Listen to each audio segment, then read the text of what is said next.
Helo, Hannah Hughes dwi, swyddog ymgysylltu rygbi grŵp Llanrug Llamenau. Mae'n mhrofiad i o ysgol yn un positif. Nes i fwynhau astudio'r holl bynciau, ond yn benna nes i fwynhau addysg gorfforol, daearyddiaeth, bioleg a Cymraeg.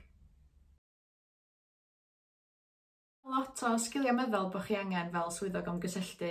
Yn amlwg mae'n bwysig bod chi'n gallu ymgysylltu a cyfathrebu mewn sawl ffordd o ran efo staff a myfyrwyr oddi fewn y coleg, ond hefyd bod fi'n gallu gweithio efo partneriaethau a asiantaethau allanol, a bod fi'n gallu cydweithio, gweithio fel tîm, a bod fi'n gallu rhannu gwybodaeth, rhannu cyfrifoldeb a sgiliau arwain efo'r llysgenhadon actif, so rhoid yr cefnogaeth iddyn nhw a dangos ymddiried ynddyn nhw i arwain ar elfennau o brosiectau dyn ni'n gweithio ar, enwedig pan maen nhw'n mynd i mewn i'r gymuned leol. Hefyd bod fi'n gallu bod yn greadigol, mae angen meddwl a cadw fo'n trend efo pobl ifanc. Dwi'n meddwl mwyn bod fi'n gallu cadw mewn cysylltiad efo nhw mewn sawl ffordd gwahanol. Dwi'n meddwl bod sgiliau cyfryngau cymdeithasol yn hollol bwysig, bod ni'n gallu multitaskio hefyd, so bod ni'n gallu gwneud mwy na un peth ar y tro. Dwi'n meddwl bod fi'n gweithio ar draws 4 sir yn y gogledd, felly mae'n bwysig bod fi'n gallu cadw'n drefnus a bod fi'n sicrhau bod fi efo'r adnoddau yn y meysydd pan bod fi angen nhw. O ran yr cymwystera'r sgiliau da chi angen ar gyfer maes iechyd a lles, dwi'n meddwl bod o'n holl bwysig i gwblhau eich addysg, a dim ots pa faes fyddwch chi'n mynd i mewn, dwi'n meddwl bod o'n bwysig i chi gwblhau lefel A yn amlwg a gradd, ond dim bwys pa faes. Dwi'n meddwl bod o'n bwysig bod gennych chi jyst gradd sy'n cefn i chi sydd yn edrych yn dda ar y CV pan da chi yn ceisio am swyddi yn y dyfodol. I fi, eisiau ymlaen wedyn yn ei gradd feistr mewn rheoli a arweinyddiaeth strategol, ar y cyd efo cymhwystera mewn maeth, bwyta'n iach, hyfforddi mewn sawl chwaraeon gwahanol, so judo, rygbi, hoci, pêl-rwyd, beth bynnag o'n i'n gallu wneud, rili. Ac ar ben hynny wedyn, pethau fel cymorth cynta, ymwybyddiaeth iechyd meddwl, cydraddoldeb, a hefyd mae gen fi gymwystera yn y byd ar maes awyr agored, so arweinydd mynydd, a gallu mynd â pobl i ddringo. Felly, ia, o ran sgiliau, dwi'n meddwl bod yr parodrwydd i ddysgu a mynychu cyrsiau drwy gydol eich gyrfa yn holl bwysig. So ar hyn o bryd dwi wrthi'n astudio cyfryngau cymdeithasol mewn busnes, a gobeithio cael cwblhau cwrs hyfforddi yoga. Felly mae bob amser cyfle a swn i'n annog unrhyw un jyst i ddal ati a chwilio am gyfleoedd dysgu, dim ots pa swydd da chi yndi. Mae hefyd cael profiad o weithio yn y maes, enwedig pan dwi'n y byd maes addysg rwan, yn holl bwysig dwi'n meddwl, so bod chi'n deall ar awyrgylch a sut mae'r systema'n gweithio. Ie, a jyst y fwy o brofiadau a cyfleoedd da chi'n gael, dwi'n meddwl, jyst cymeryd nhw a gwneud y mwyaf o pob cyfle. Mae grŵp Llanrug Llamenau wedi ymrwymo i gefnogi lles pob myfyriwr sydd yn astudio yn y coleg. So mae yna fframwaith les actif, a mae yna wasanaethau myfyrwyr ar gael ar pob safle i gefnogi myfyrwyr efo unrhyw gymorth. So'n rhan o'r fframwaith lles yna cafodd rhaglen llysgenhadon actif ei ddatblygu yn ddiweddar.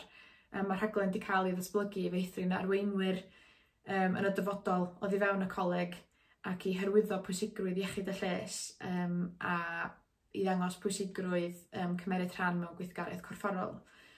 So nid oes rhaid i'r myfyriwr yna fod yn athletwr. Yn hytrach, da ni'n trio anelu dysgwyr brwdfrydig sydd yn y coleg sydd yn awyddus i wneud gwahaniaeth yn eu cymunedau lleol. So fel llysgenhadon actif, maen nhw'n rhiadru gwybodaeth ac yn arwain y ffordd i fyfyrwyr eraill. So maen nhw'n hyrwyddo gweithgaredd corfforol sydd yn digwydd yn eu colega. Maen nhw'n hyrwyddo gwerth cadarnhaol gweithgaredd corfforol. Maen nhw'n bod yn fodel rôl yn hyrwyddo lles a ffordd iach o fyw, a cynyddu'r cyfleoedd i bawb gymeryd rhan a meithrin ffordd iach o fyw.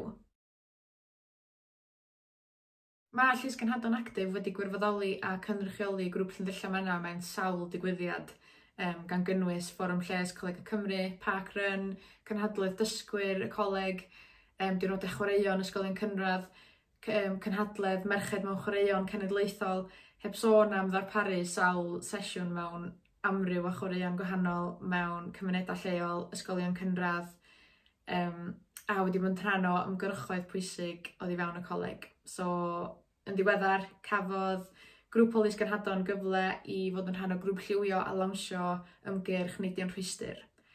So, yn grŵp Llandrillo Menna bellach, mae pob myfyriwr efo cyfle i fynychu cynnyrch mislif am ddim, i oresgyn y rhwystrau ddiangen i addysg ac i annog dysgwyr i ddelio'n hyderus â mislif.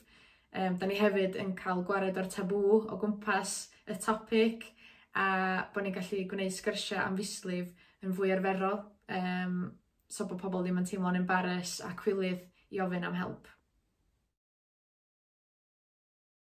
Dwi'n meddwl fod diwydiant iechyd y lles yn un o'r meysydd sydd yn tyfu fwyaf yn y byd ar hyn o bryd, ac yn ddiweddar mae ystod eang o sgiliau sydd ei angen yn y maes, yn amlwg prinder, doctoriaid, nyrsys, ond hefyd yr gweithwyr yr ymchwilwyr, y gweithwyr cyfryngau cymdeithasol, enwedig rwan efo technoleg, so technoleg gwybodaeth, dylunio, a hefyd byd gofal, maeth, hyfforddwyr personol.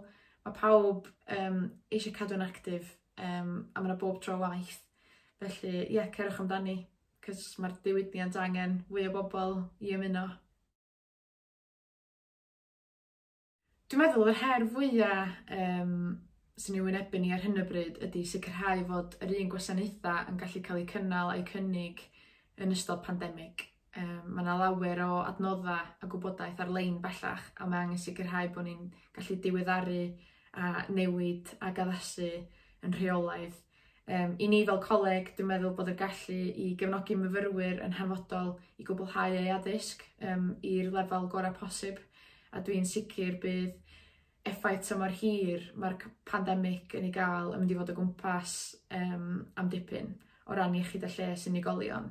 Gan fod 'na diffyg cymdeithasu wedi bod, diffyg normalrwydd, da ni wedi bod yn stuck tu mewn ers misoedd, a hefyd mae hynny'n dod efo iechyd meddwl a gorbryder i symud ymlaen lle. Ond yn ychwanegol, dwi'n meddwl hefyd mae yna heriau positif mewn ffordd bod ni'n gallu addasu a diweddaru gwybodaeth, bod ni'n gallu dal i fyny efo technoleg y byd. Mae pethau fel virtual reality rwan, da ni'n angen yn siŵr bod ni yn cadw ar ben beth sy'n mynd ymlaen hefyd yn y maes. A mae'n holl bwysig bod ni'n gallu cyfiawnhau beth da ni'n neud a symud ymlaen yn effeithiol. So unrhyw un sy'n meddwl mynd am yrfa yn y diwydiant iechyd y lles, cerwch amdani. I fi, dwi mor lwcus, dwi'n caru fy swydd a dwi ddim yn teimlo fel mynd i'r gwaith bob dydd. Felly, yr unig gyngor sy'n ei roed i chi ydy beth bynnag di'r gyrfa ydych chi'n ddewis, gwnewch siŵr bod chi'n mwynhau y pwnc, gan bod chi fod yn treulio llawer o'ch amser yn gweithio am y flynyddoedd i ddod. Ond pob lwc i chi.